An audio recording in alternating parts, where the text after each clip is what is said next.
first it was just an honors project, and I wanted to do more than a recital.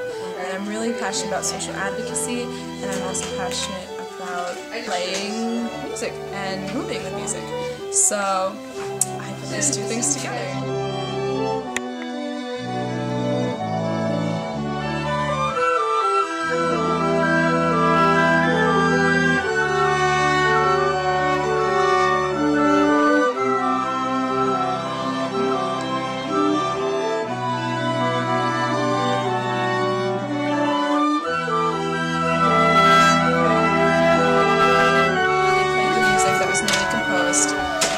Grad student in music education. They played it seated in chairs. And then we had a little intermission where people could walk around and write comments on posters about what they think about bullying. And then we did the same music again with movement. And that really had a more emotional impact on the audience. It was movement, it was costumes, it was lighting, all of that.